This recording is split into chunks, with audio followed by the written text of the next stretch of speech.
Good morning to those on the Pacific Coast. Good afternoon to those here in the United States, and good evening to those of you in Europe. And if we have people from Asia, I guess good early morning. I'm Dick Morningstar. I'm the founding chairman of the Global Energy Center here at the Atlantic Council.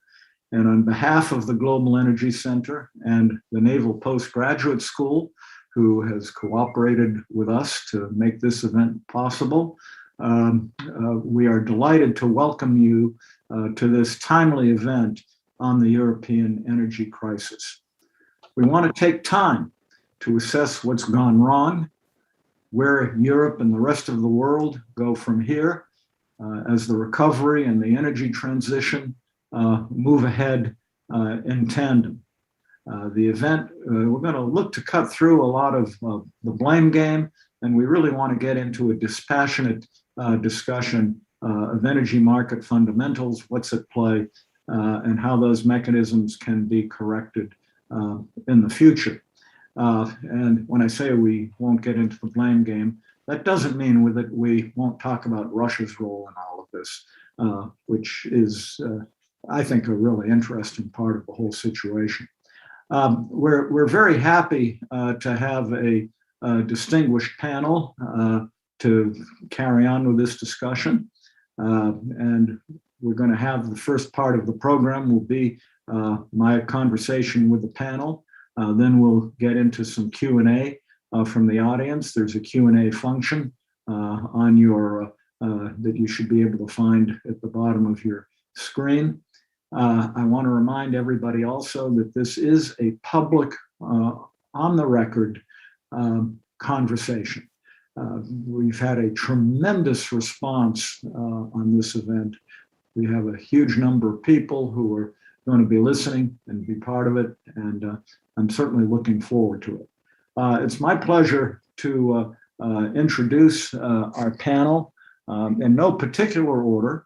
We have Professor Brenda Schaefer, who really helped put this together, who's a faculty associate with the Energy Academic Group at the Naval Postgraduate School, and a non-resident senior fellow here at the Atlantic Council, and a great friend.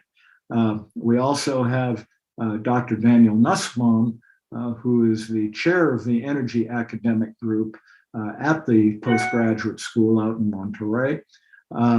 Henning Gloystein, Director, I hope I have that right, Director for Energy, Climate, and Resources at the Eurasia Group, and Sarah Emerson, who is the Managing Partner at ESAI Energy. So let's begin the conversation. And I'm going to turn first to Brenda. And the reason is that you wrote an op-ed a couple of weeks ago. I think it was a little bit controversial. And the title of the op-ed, I thought it was a good really good op-ed, was, this is really, all of Europe's own doing, and it had itself to blame. Why don't you explain your views? And then I know we're going to have some responses from some of the other panelists, and I have questions for the other panelists. So thank you, Dick. Europe spent much of the last 2 decades really engaging in restructuring its energy markets. The second and third energy packages, a whole process of liberalization. Dick, you personally played a huge role, in this process as the lead from the U.S. side on this process. And this had many benefits, but as part of it, they completely changed the market design, emphasizing spot trading of gas versus long-term contracts, emphasizing unbundling.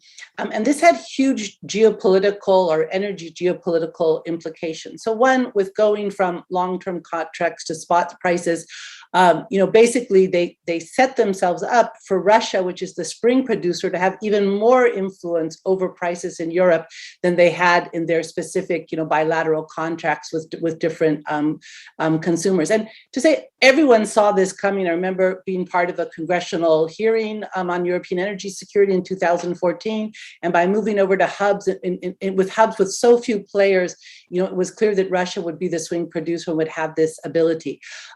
Not wanting to commission more pipelines into Europe, mainly out of concern, more sort of public diplomacy concerns as their publics didn't want more natural gas.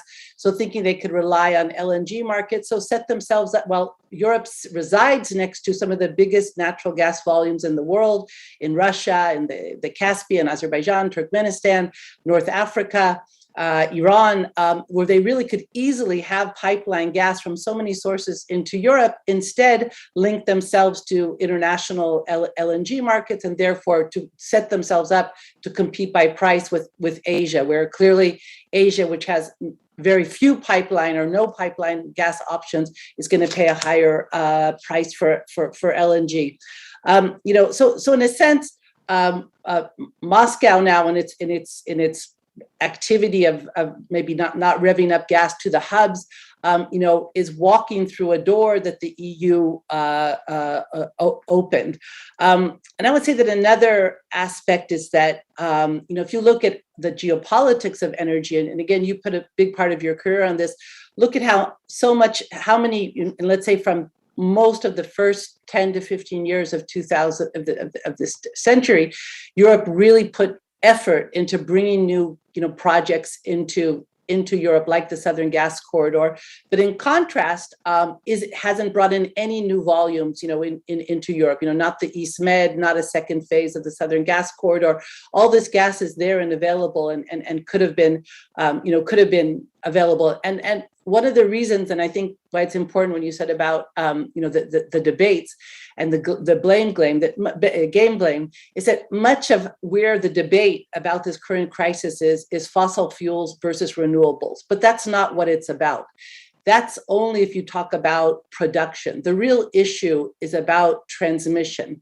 It's not who can produce enough energy or at what price actual of the production, but actually at what price and in which stable manner you can deliver the energy as heat or as electricity.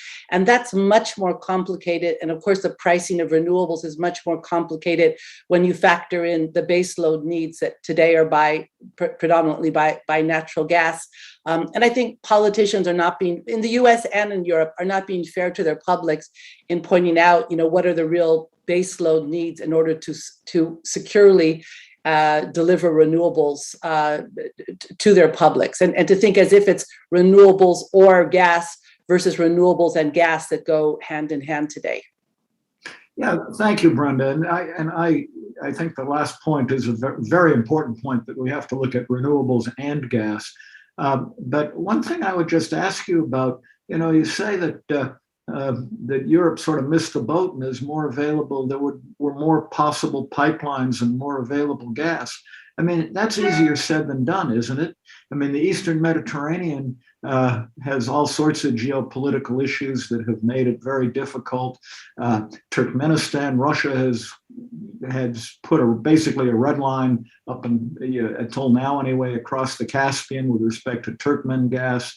That commercially only 10 BCM is coming to Europe with respect to the Southern Corridor and so on. So it wasn't, can't you make the argument that, LNG isn't, even with spot pricing, is the best alternative? And yeah, prices go up and down depending on the market. But obviously you're right that the Asian demand has had a huge effect on what's going on now. Actually, Dick, I would look to last winter as a good test case or case study for this question. So you had sort of a pre-party to what's going to happen this winter, maybe a milder case with cold spells simultaneously in Asia and Europe, and not a lot in storage, and prices rising. And what happened was where markets that were reliant on LNG in Europe had to pay exorbitant prices because they were competing with Asia. But those that had pipeline options, like into Italy and stuff, actually had reliable supplies and had fair, or affordable prices for their gas. So we see that, I think when you dealt with the Southern Gas Corridor, this was considered, the last mega pipeline of gas. Maybe we need to rethink that, because still pipeline gas can give reliable and and predictable prices for gas, where the LNG markets at this, it's not just a question that it's higher, but maybe for European consumers it's unaffordable. It's not just high prices, but unaffordable prices that don't, that hurt their industries, hurt their competitiveness of their industries. Of course, high energy prices hurt the poorest segments of society most, because it's a larger proportion of home budgets. And also on the solidarity question, which I think the EU has been looking at as well. So we also had a test case in 2010 with a huge cold spell that even affected Russia itself. So there was higher demand, within the major producer. And again, no one transited, or very few actors transited gas when it meant cutting off heat to their own citizens. Okay. Thanks very much. And that gives us grist for further conversation. So let me go to Henning. How do you react to that? How do you see things happening in Europe now? What are you hearing, Henning, from your contacts in Brussels and in Berlin and other capitals? Thanks, Ambassador.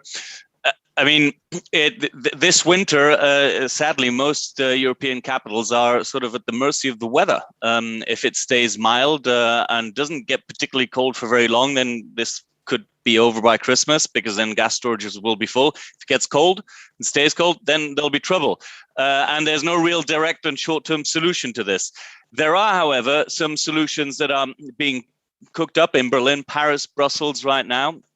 And they all... the direction is the same. So the concept that's being built now is basically to double down on the green transition, whether one likes that or not. This is the direction they're going in Berlin, in Paris, and in Brussels. In Berlin, it's a new government that's forming. They all say that if you see natural gas prices and thermal coal prices driving up carbon allowance prices, which then drive up wholesale power prices and retail electricity prices, that is the long-term signal to invest into domestic and clean power solutions and storage solutions, crucially. And that's one that's really fallen short across Europe. Of course, that won't solve the problem this winter or next, for that matter. And then you come sort of to the solutions. What do you do in the short term?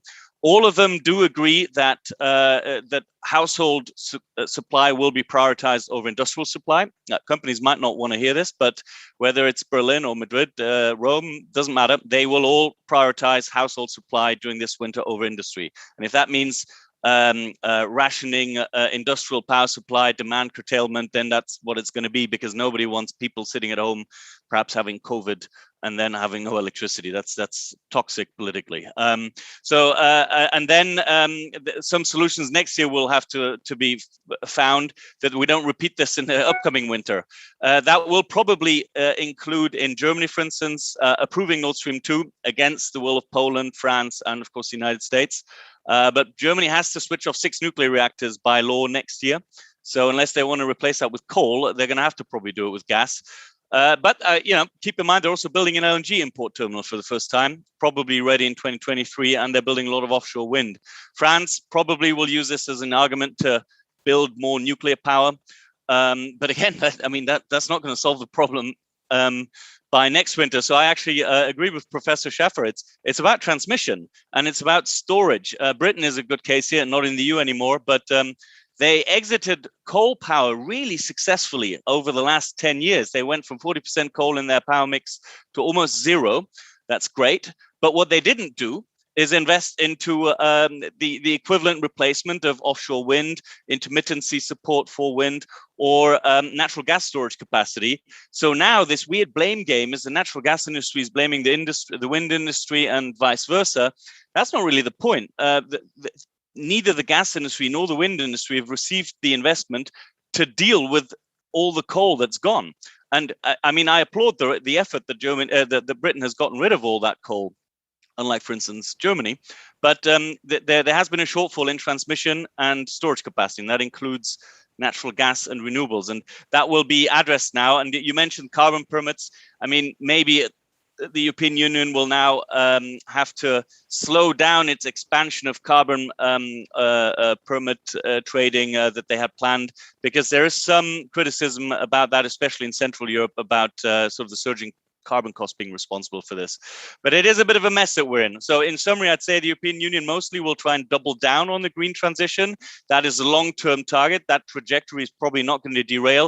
But the short-term political priority to ensure household supply does require some adjustment on storage, on transmission, maybe a mandate to hold more gas in reserve, as for instance Italy has, and those things will have to be dealt with next year. And for this winter, I'm afraid it's the weather forecast, and that's not a good political situation to be in.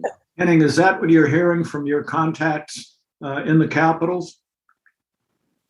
About the weather forecast? No, not the weather forecast, but what needs to be done. Yes. So, yeah, I mean, if you go to Germany, for instance, the coalition that's forming under the leadership of the Social Democrats with participation of the Green Party and the Liberal Democrats, green transition is that is in place. The Green Party will be part of that government, and the Social Democrats lead it. They currently have the finance minister and vice chancellor Olaf Scholz. It's the green transition is not a threat. However, the two minor coalition partners in Germany, which are the Green Party and the Liberal Democrats, are skeptical about natural gas and Russia. So yes, they will probably approve that because the pipeline's ready, and it would too much trouble to totally break it or keep it unused. But they might review it. There might be a political strategic review again of it next year and going forward. France has already said we'll double down. It's the green transition is in place, but they want to push nuclear power, small reactors as well. And in Spain and Italy, the green transition isn't really under threat either. Italy has to address its high natural gas dependency and high pipeline dependency on Russia. They really have to address that. Maybe the Eastern Med, you mentioned it, has a role to play there. And Spain is well on its way in the green transition. So overall, within the EU, there's not much space there. But again, I mean, as Professor Schäfer said, it's the transmission systems and storage capacities, whether they're natural gas or solutions for intermittency, they really need to be addressed. And money will flow pretty much imminently to try and address that problem. Yeah. Thank you, Henning. I was going to go next to Dan, but I'm going to first go to Sarah, based on some of these comments that we've heard already. Sarah, how do you respond to what we've been hearing from both Brenda and Henning, and that one can make the argument renewables can't be the only answer. Even as Fatih Birol has said recently, that investment in renewables are basically a third of what they need to be. That in order to ultimately solve the problem, Europe has to concentrate not just on renewables, but other new technologies, gas certainly for the midterm, nuclear power, and new nuclear technologies, hydrogen, other things. How do you see this, and how do you see solving this problem, and if possible, in the short term and in the long term? Sure. Well, thank you, Ambassador. Let me go back to something in talking about this transmission of gas and the current energy crisis, and maybe that will bring us to some conclusions on the longer term. This is not just about pipeline versus LNG. This is about the economics of a liquid versus the economics of a gas. And in a lot of ways, the idea was if you get gas on gas pricing, which is really what this is about, it's not just contracts, but it's not having gas linked to oil pricing in these hubs, you would create the price mechanism to bring in more supply or tamp down more demand. And that's sort of how the oil system works. But what's happened is we just haven't developed enough capacity. And as Henning said, it's two parts of the capacity. One is the storage, which is too low, especially in Germany and Austria, but also in the UK. And the other one is just more LNG to feed a world that is looking for more LNG.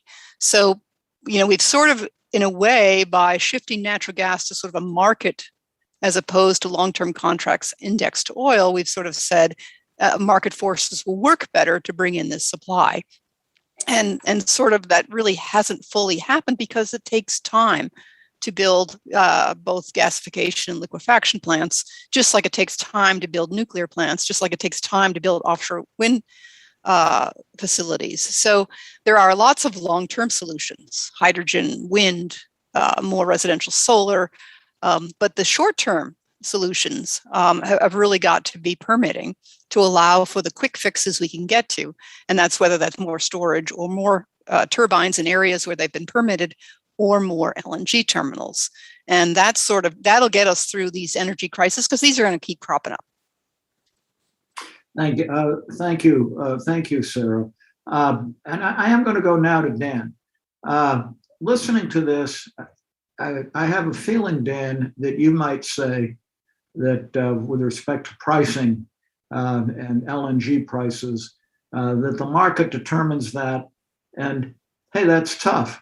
If Europe wants LNG, it's going to have to compete with Asia. Maybe you could comment on that. But I'd also like to get into the Russia question. Russia is apparently in compliance with all of its agreements. On the other hand, they certainly are arguably using energy as a weapon by essentially saying, well, gee, if you want more gas, approve Nord Stream 2. And by the way, this is the problem with spot pricing, and you should have long-term contracts, particularly with us. And then the question being, what does that mean for the US-German joint agreement? And maybe an inherent problem in that, or understanding, let's say this, an inherent problem is, can the US and Germany agree on when Russia is using energy as a weapon? And does the joint statement actually mean something? Amos Hochstein, in a briefing yesterday, a very good briefing, I thought, with that the State Department held, basically said Russia's very close to the line. Whether there could be agreement with Germany on that is a real question. So, Dan, your comments. So I'm going to pull together the market and the Russia questions together. If we think about regular markets, free competitive markets, and I agree that whatever the market says is sort of right, because if the price is high, it'll induce greater supply, et cetera. But they're not quite free markets, are they? In fact, in some places, Russia is a monopolist on the gas. And if not a monopolist, they're certainly an oligopolist. And those markets have different rules than the free and open competitive markets we learned about in Economics 101. The behaviors there are different. And I don't think Russia is behaving differently from the textbook and literature forecast of how oligopolists work. They have their interests. They're pursuing their interests. I don't like their interests, but I think they're pursuing their interest in sort of a textbook way. I think that I'm not surprised. I do want to point out something that Henning said. When the European governments prioritize home heating over business heatings, that has a very quick impact on the economy. And that depressive effect on the economy is going to have a depressive effect on the people. So they're not really going to fix their problem if there's a cold winter. So why did this all happen? Well, because Russia's a good business person and prices are high and they want to lock in high prices with long-term contracts. And the European Union thought they could rely on the market to adjudicate supply and demand for a reasonable equilibrium price. And for a number of reasons, it didn't work. But what Sarah said resonates with me too. That is, everything takes time. The market adjusting doesn't mean it adjusts on a dime. It takes time. And here we have a burble. It's sort of like glorious just-in-time supply chains. Doesn't work all the time 100%. Occasionally you get screwed. We're used to having things work, and we don't like it when they don't work. I certainly agree with Brenda that the lack of storage is a self-inflicted wound. Right? They just didn't do that, and the problem, there's a dichotomy here. Just in time means I don't need storage, right?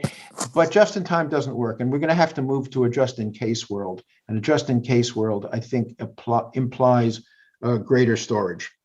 I wanted to say one other thing, and that is, I used to say over the last 20 years, nobody has pricing power.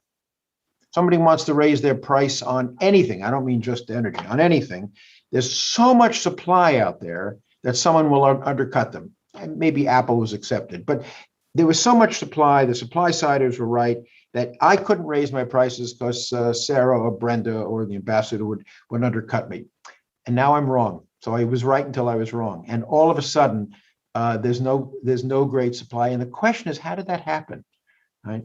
But all of a sudden, we realized that there's not really a lot of supply out there. So I'm looking at this from an economics point of view. From the geopolitical point of view, the US and Germany disagree, clearly, with Nord Stream 2, et cetera.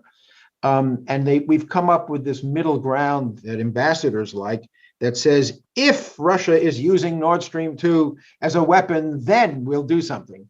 Well, the if tells you all. That's what State Departments do, right? Of course they're using it as a weapon. Of course, they have equities and interests, of course. Next question. Over. Okay. Thanks a lot, Ben. I have a question for the panel, but before that, is there anybody on the panel that would like at this point to respond to anything that has already been said? I'd like to add a couple points on the markets, on the design. Is this intermittent or more long-term issue? So first thing, pipeline gas, produced gas, supplied gas is inherently cheaper than LNG. Unless we have some big technological change, even if you have a lot more LNG out there, it's still going to cost more than pipeline. So giving up these pipeline options and saying, well, we'll just rely on LNG markets, even if there was a ton of LNG out there, it would still be more expensive and more probably more volatile in the price. Second, free markets have done great things for liquids like oil, for solids like coal, but I think, and as much as I'm free market in my spirit, gas and electricity work very differently. One, because of their physical characteristics that make transportation more expensive and more complicated, but also we never really treated them like markets, right? You have 20% renewable mandates, you have fixed prices on the prices you can charge for electricity and gas. So you can't, you're telling a utility on one hand, let the market decide the price of your input, but we'll decide which fuels you can pick and how much you can charge for your products. That's not a market. So you can say it has maybe the worst of the market, which is no secure inputs and volatile prices, and with all the non-market mechanisms, and also that we always like, we're hearing from politicians all the time that as if renewables have fixed prices. What all the minerals, the cobalt, lithium, copper that goes in, steel that goes into producing these renewables. Of course, those prices are volatile as well. So I think the issue is more inherent and not just sort of a fleeting, a bad winter issue. Can I respond to that? Sarah. Ambassador, my only comment about pipeline versus LNG, and I agree with you, pipeline gas is typically cheaper, although over time the LNG price comes down closer, is you have to internalize that energy security externality. So you could say that Russian gas is cheaper, but not when it's not flowing. Then it's really expensive. Right. And we're talking about pipelines coming from a lot of different somewhat unstable areas. And look at Colombia and the impact on pipeline security. So that's my only thought on the pipelines. I mean, while we're on pipelines, maybe I can add one thing in Russia here. The current situation, and I mean, Putin seems quite strong and confident in this. Because he feels that Europe and especially the Germans need Nord Stream 2, which is kind of true.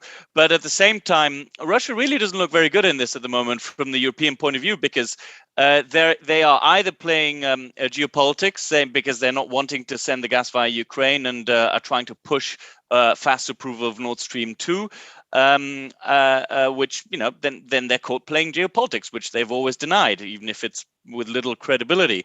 Or, and that is one suspicion here, they've had a lack of domestic gas production in Russia themselves this year and are trying to delay having to send it, but blustering up at the moment. I mean, keep in mind, Russia has had a relatively low domestic gas supplies this year itself. They've had big COVID outbreaks at supply sources across Russia. And a lot of the private gas producers are actually associated to oil, which have had to withhold supply during the OPEC plus oil supply cuts, and Gazprom, as the state-owned suppliers, had to fill that gap. So, so either they don't have enough, or they're playing geopolitics. But neither of that makes them look particularly good from a European point of view, and that is where these views come back. Maybe we should, in Germany, there should be a strategic review, or Brussels has a rethink. So, long term, I don't think Russia is doing itself much favors here. Yeah, it's a real question whether, one question on Russia: are they overplaying their hand? Will they be, are they going to force Europe to take more dramatic action with respect to alternatives? I think you're also right that there is some question as to their own domestic supply at this point. But following Can I make a quick comment, Dick? Yeah, sure. 73 oil embargo, and people in the United States remember long lines at the gas pump, and they thought it was because of the oil embargo. That's not quite true. It's what Brenda said. We said to the people, you have to pay the external prices, but there were price controls in the US at that time. And so the gas companies couldn't charge commensurate with what they had to pay for their factors of production. And so people they didn't sell their product. So there were long lines. Yeah. Politicians don't understand economics. Which goes to the question whether, Europe should be enacting subsidies, or price controls, or that kind of thing to solve the problem. I just briefly come back to the point on the pipelines, and Sarah basically made the point, but and I certainly agree with Brenda in an optimal sense. I just don't think there are opportunities right now for new pipelines, apart from whether or not politically it's feasible. The Eastern Med is still a major problem geopolitically. Getting more gas from the Caspian is gonna be a problem.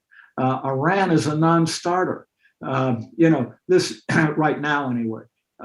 So I just don't. I just wonder whether it's realistic. Let me ask this. Go to another. Not to cut that off at this point, but let me go to another point. One of the problems seems to be that the energy transition is being blamed to some extent for this, and I think we all agree that it has not created the problem, at least in the short term. But the fact that politically, a lot of people think it has, and looking towards the future, it does raise a lot of issues. And do you all think that Europe has to sort of relook? Certainly, the ideologues in Brussels have to relook at how they think about gas investment and using EU funds in gas investment. Does nuclear have to be relooked at? Is Europe going to have to do some things many feel are uncomfortable to ultimately solve this problem in the longer term? Maybe that's an editorial comment, but agree or disagree?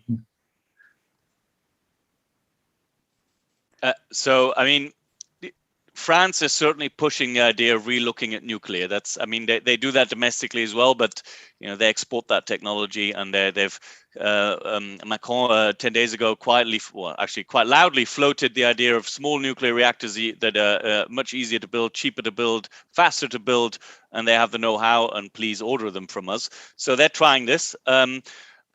Germany is very quietly indeed looking at maybe doing something more on the natural gas side because of that. They can't relaunch their nuclear power stations because there is no public support for that whatsoever. To the left, to the right, in the center, it's just not there. So they can't do that. And they also can't expand coal anymore for obvious reasons of the green transition. So they will have to do something on the gas side. And yes, Nord Stream 2, that LNG terminal that they're building. They're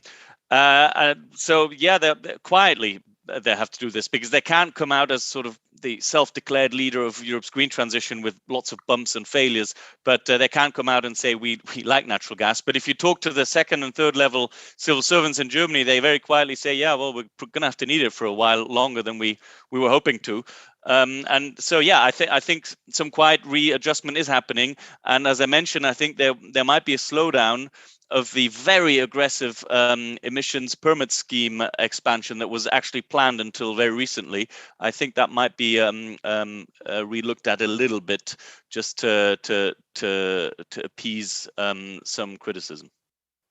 What do you all think about, there are obviously problems in France with the yellow vests, concerns in Central and Eastern Europe with respect to the pace of the energy transition and how countries are going to be able to handle it.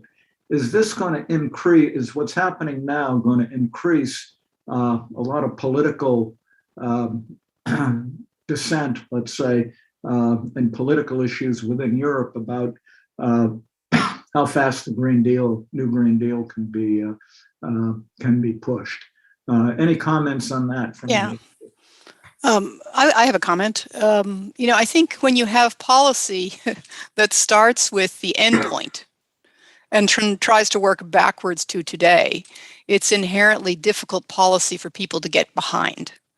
And so that these net zero emissions announcements that talk about 2045, 2050, now a bunch are going to be in 2060, that doesn't help the average person understand how this is going to impact their lives.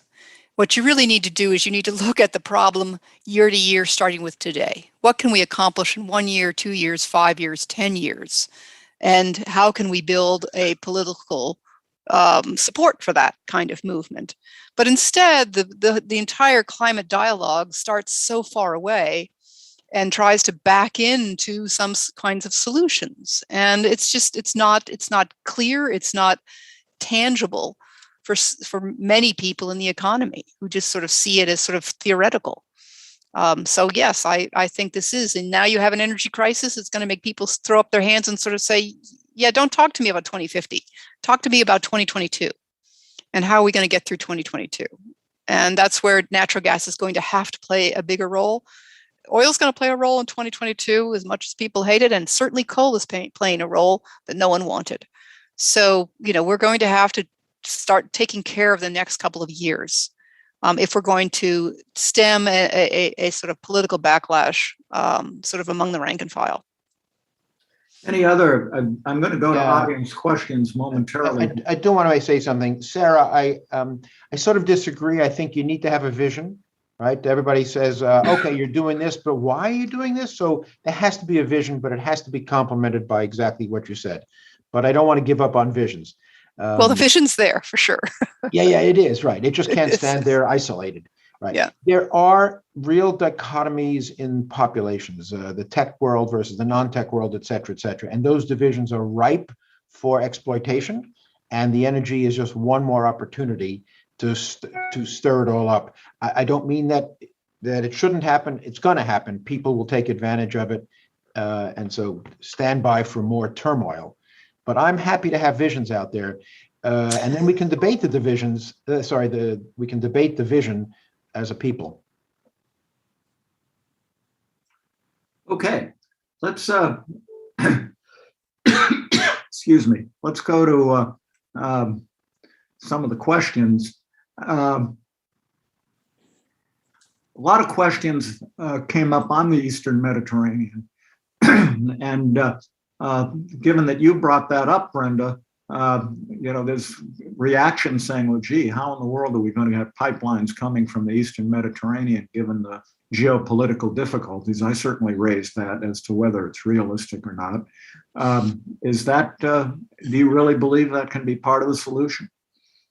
So I brought out the East Med as one of 5 or 6 options, nearby Europe. But actually, right now, if at anything, we have, we're losing pretty soon the Algerian part of the Algerian gas into Europe. So not only that we have not additional pipelines coming in, but we might have less pipeline volumes coming in with the crisis between Algeria and Morocco. So a couple things on natural gas and why these options could be good. So one, we talked before about the markets, that the markets would bring the gas in, but that's not really true from the producer and investor side. No one is going to produce large volumes of gas today, at least, and invest billions of dollars without a relatively insured market. And with Europe talking for the last couple of years about how much they don't want gas, and and even if you take, for example, the last legs of the Southern Gas Corridor, how much local opposition and all these and all these things. And I'm sure Italy quietly is very happy that they have those volumes coming in and at a predictable price. No one's going to produce that gas, and maybe even the same thing happened in Russia as well. There was no guaranteed market. So, and second, the whole lumping together in fossil fuels, right? This public opposition to fossil fuels, lumping gas together with coal and oil was a huge mistake, because what do we have instead is an energy transition, not from gas to renewables, but from gas to oil, right? Is that really the energy? People are gonna need heat and electricity. They're not going to give that up. So I think you need to, again, this goes back to the whole question of geopolitics of energy. If you look at certainly the last European Commission, it hardly discusses or anything related to how to bring in more gas or in general geopolitics of energy in Europe. If you look in the United States, the recently released interim national security strategy guidance, it doesn't mention the phrase energy security once. It used to have big chapters.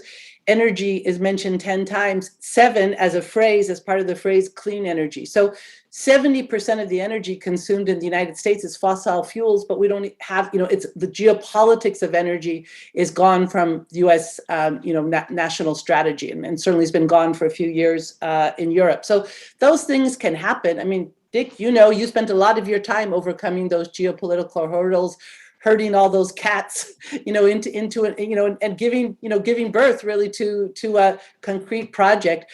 There could have already been, 20 BCM coming in on that, 30 BCM if a market had required it. East Med was discovered 10 years ago. That could also be flowing into Europe if there was really a market desire for it. Right. Okay. There was a very interesting point that came in the Q&A that comes from Andreas Metz. And he makes a point, and I don't know whether there's a response to it or just that it's a point that he makes. We talk about Russia using energy as a weapon. And he says that, Russia really doesn't want to pay those high Ukraine transit fees. And and obviously they have some issues going through Ukraine, yet the West, and certainly including the United States, wants to protect Ukrainian interests. So he makes the point, is the US using energy as a political weapon? I don't know that anybody wants to respond to that or just take it as sort of an interesting point. Dan, what about you? I had not thought of that jujitsu question. It's hard. It's a little bit hard for the U.S. government to exercise that power because it's hard to tell individual companies you may or you may not sell here or there. But we do have our interests. Certainly the last administration tried hard to get people to buy our LNG. It was economics, not quite the geopolitics. So Andreas, thanks for the opportunity for that jujitsu. I just don't think of it like that. But I'm happy to hear other comments on it. Okay, let's leave it at that for now. A question to Sarah, and that is whether or not, do you think, I'm just trying to go back to who this was coming from. Now I don't remember who it was coming from, my apologies. But do you think Iran is a possibility for natural gas, assuming, and maybe unlikely, that there's a conclusion with respect to the nuclear situation? Well, that for me is a loaded question. I mean, there's so many ifs in that. Right. Some kind of replacement of the nuclear deal, et cetera, et cetera. Certainly South Pars has tremendous gas. And so there is a phenomenal resource there. So you would say just the resources there, and if there are no sanctions and Iran was welcomed back into the markets, yeah, I suppose they could build LNG exporting capabilities. But there's a lot of steps to get there. So I don't see that anytime soon. Right. Back at the time when this was a more likely possibility and we were, thinking more in terms of Iran gas, the feeling also was that Iran has a huge domestic need for gas and would be easier in the end to send gas going east from Iran than going to Europe. So that would, in the unlikely event that the politics changed, it would still that would still create some questions. I totally agree. Yeah, east makes more sense. A question from Paul Van Doren, which is, he asks, well, why did the U.S. make this deal with Germany on Nord Stream 2? I think there are answers to that question, whether or not one would agree with it. Do you want to take a shot at that, Brenda? I think just because it was a fact, it was already, I think it was just already in existence. And I think in many, we've had many discussions and some debates, maybe even some disagreements on this, but I think, at a certain one, there's something problematic fundamentally with the U.S. saying to an allied country, you can't do this, you can't do this. It's good to recommend, to discuss, and I think always the U.S. has been often a better champion of European energy security than Europe itself. But Germany has a special, I think, a very different relationship than almost any other country in figuring out a way to kind of balance, not to have dependency on Russia and having, because its relations are so multi-layered. But in the end of the day, once they've done this and they've invested in that, there's really a limit to how many diplomatic resources the U.S. can invest in it with a very important ally. Anybody else want to respond?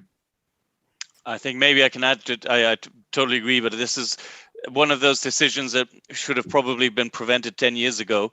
The economies and might have made sense, but for Germany, probably a bad idea because the sentiment in Poland, French didn't like it, the US don't like it, so it was probably something to have tried to stall quite a long time ago, not when the pipeline is almost entirely finished.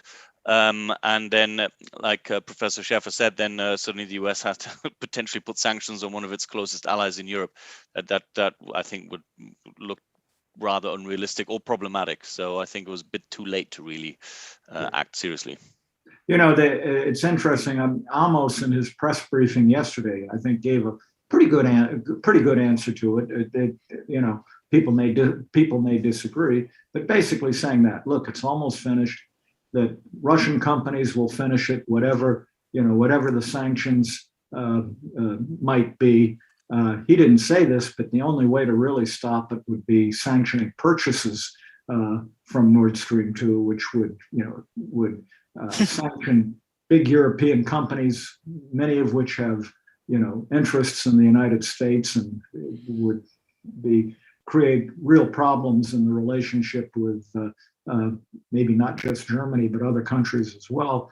I think the joint statement is necessarily flawed, and that there's only so much one could do in the joint statement. But one of the things that is in there that we haven't talked about is that, and Amos mentioned this, is that there are steps that can be taken to mitigate the effects of Nord Stream 2, so that joint statement is better than having nothing and the sanctions just being, or the project just being finished. And one of the things that's in that statement is that Germany pledges to follow EU regulations, and that the EU does need to basically apply its law correctly. And this all could end up in the European Court of Justice. So, it's not necessarily a done situation. I know I'm the moderator, so I apologize for jumping in substantively all the time, but I can't help myself. No other comments on that? But other suppliers will be deterred from expending the capital to bring new supplies to Europe because they know that at any moment the Russian gas might be turned on. So Russia achieves an objective of being the preferred supplier and deterring other potential suppliers. But Dan, you can maybe make the opposite case that if Europe changed the rules mid game, right? The investment decision was already made. It was even it was project of common interest, right? And the rules were changed. So if you are actually another supplier thinking of coming into Europe, and you think, hey, these guys keep changing the rules. They do want gas. They don't want gas. So I think there's a danger also in from both sides, both ways. If you block it or if you allow it, it's going to affect the supply situation. I agree, and the win-win there was for Russia, right? Because they have deterred other people, whether they're facing ever-changing rules or whatever. Russia stands there saying, we can supply. By the way, Ambassador Thomas O'Donnell says Russian domestic production is at record levels. Right. Is there agreement on that? Is there agreement on that? Henning, you thought they might be. No, they had trouble earlier this year until September, but he's absolutely right too. They've ramped up significantly over the last 7 to 9 weeks. So they had trouble earlier this year, and Gazprom probably was tasked to fill domestic storage levels before opening taps anywhere else. But yeah, they now are definitely close, and they could probably up their supply if they wanted to. Okay, there are some questions that I'll synthesize a few questions, I guess, and ask. When one looks at new pipelines, whether it be, from the Caspian or Turkmenistan or the Eastern Med, that Turkey that Turkey would have to play a key transit role, and so given the difficulties that we constantly seem to face with Turkey right now, can Turkey, do you believe, panelists, can Turkey effectively continue to play a transit role? And is there maybe as much risk looking into the future with Turkey as a transit country as gas from Russia? I think Brenda ought to take a whack. Yeah, you ought to go with it, Brenda. Okay, sure. Well, first thing, we can look at the history, right? That Turkey is a major both oil and gas transit state, and we don't have any instances, of cases where supplies have been disrupted intentionally, political, as a political weapon. I think one of the best cases actually is in the field of oil, where a lot of the output of Ceyhan goes to Israel, and Turkey-Israeli relations have been simply anything but smooth in the past decade, and still those flows were never disrupted out of tankers that go from Ceyhan dedicated to Haifa and Ashdod, where were never disrupted. So I think that especially because all of these projects are with multiple flags on them, multiple companies. I don't see any risk, and especially because Turkey really sees its role as being a transit country as something that's important to it, both economically and geopolitically. I don't see the risk in Turkey. Maybe some of the other panelists have a different point of view. I tend to agree with you. This is their historical role. And it's certainly in their interest. Even assuming that there is some risk, I always used to take the view when I was asked the question when I was in the government, is that, hey, Russia's a risk, maybe not. Turkey is a risk, other places are risks. I'd rather have 3 sources that are at risk than 1 source that's at risk. So, I think Turkey's going to continue to play a major role. And in general, the mitigation of the geopolitical risk from pipelines, which you brought up before, it goes back to this exactly what you said about diversification. It's a system, right? It has to have all multiple pipelines and multiple and LNG and storage and redundancy. And that's where, again, our debate on that's been watered down to fossil fuels versus renewables is, I think, off target or is off target, because it's so much more complex systems in order to have security of supply and affordable prices. And our publics are getting just really almost sort of a movie trailer version of the real issue. Can I just add one more thing with that? Because I think Brenda makes a really good point. I don't know how much you guys in Europe talk about, responsibly sourced gas, but it's a concept that could grow. Right now, responsibly sourced gas basically means gas that has in some way lower carbon footprint. So that can be, certifying no methane leakage, certifying use of the grid and not diesel for consumption. It can also mean using CCS in the process. So, it seems to me that not only does natural gas have to stay in the mix, but I think we do have to come up with both national and international rules as to what responsibly sourced gas is. And it can be, we can lower the footprint, the carbon footprint, even as we increase our use of it. Yeah, that's a critical point, that that any new investment in gas could have benchmarks as to decarbonization, methane emissions, carbon capture, other things as well. There's a question, an anonymous question, and maybe Sarah, you know the answer to this. Is U.S. LNG production now at its peak level? Is it simply a question that, given the huge demand in Asia, the prices are going to stay high? And, if Europe wants LNG, they're just going to have to pay the price. And, as I said earlier, tough. I could add a word, a noun, but I won't. I'll just say tough. Yeah, so we have maybe somewhere between 10 and 11 BCFD of export capacity. And we've been running in the high nines to over 10 BCFD. So yeah, we're very close to using all of our capacity right now. But, we do have additional capacity coming online, but it's not coming along instantaneously. So, you've got a little bit of, you can expand some of these units, some of the facilities, and then you can add facilities. But I don't think you're going to get a big another tranche of additional capacity for a couple of years.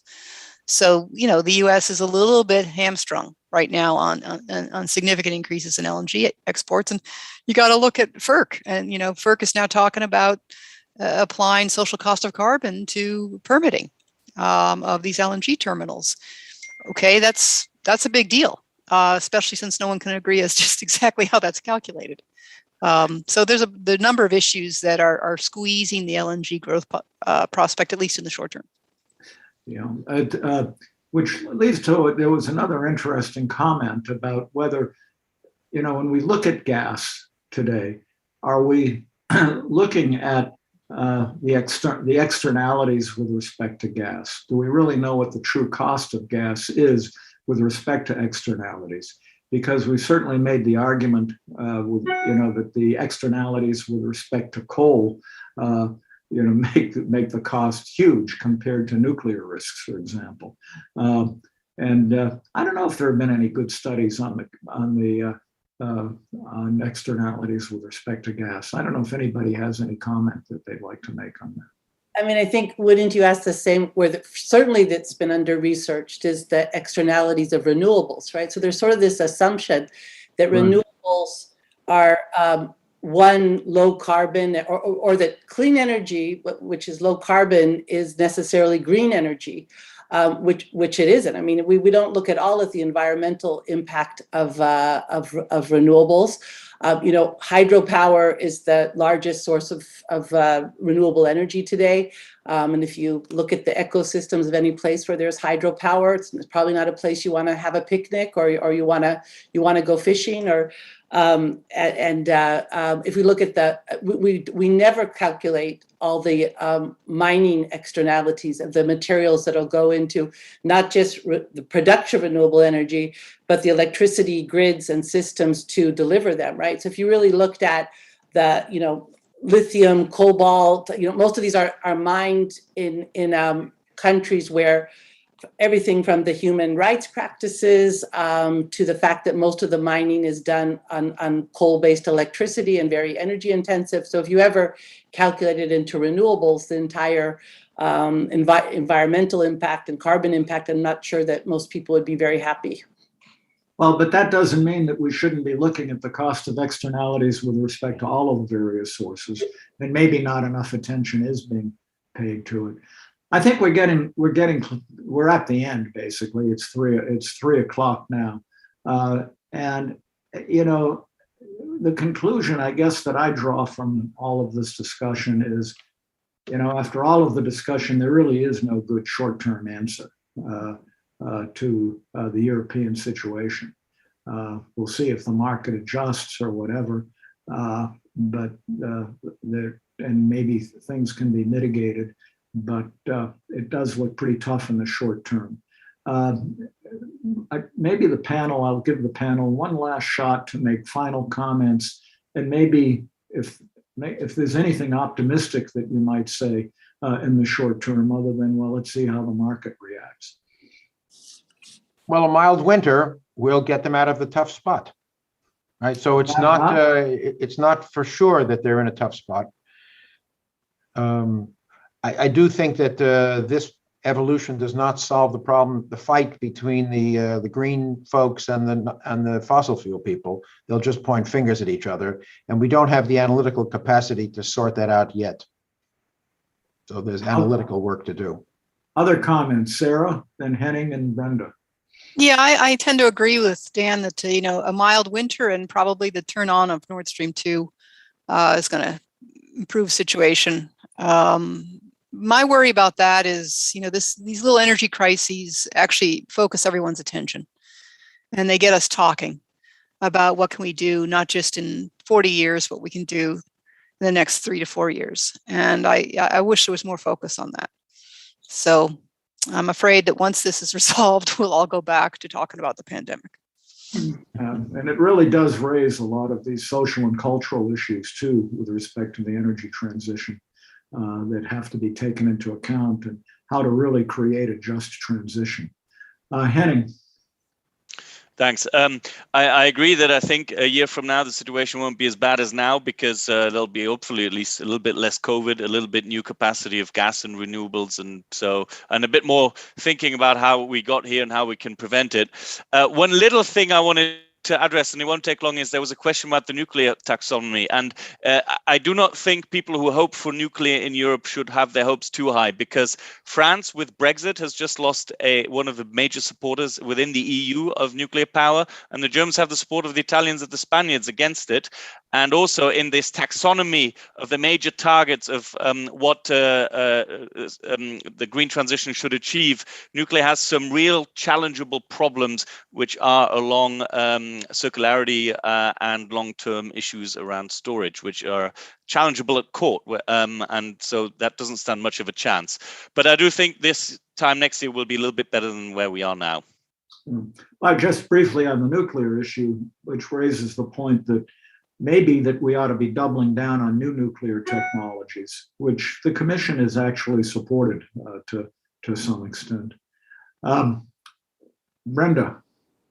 Energy security should be treated like national security. It affects every element of our life: economic prosperity, public health, public safety, national security and independence. We can't just let it be, just let sort of markets and organizations decide the policies. Governments need to be involved, and leaders need to lead. They need to explain to the publics that it's not like a child in a candy store that we want all these things. The energy policies are complicated. They can't deliver all the goals at all the same time.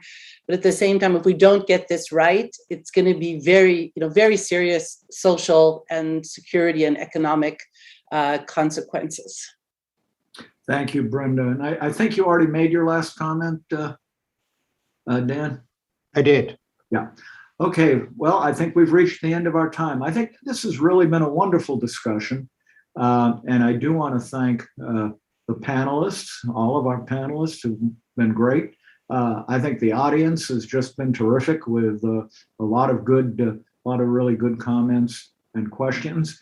I want to again thank the Naval Postgraduate School, Dan and Brenda, for your help in organizing the event, and want to thank those within the Atlantic Council who helped to organize all of this, including Olga Kakova, Reed Blakemore, Zeynep Wernan, David Yellen, Patty Ryan, and Jordan Beckenstein. So I hope you will all join us for future events, both virtually and in-house. We are beginning to have in-house events again, at least with limited numbers. And I believe you'll be able to relook at this session on our website. So until we meet again, take care. Thank you very much. Thank you. Thank you. Thank you, everybody.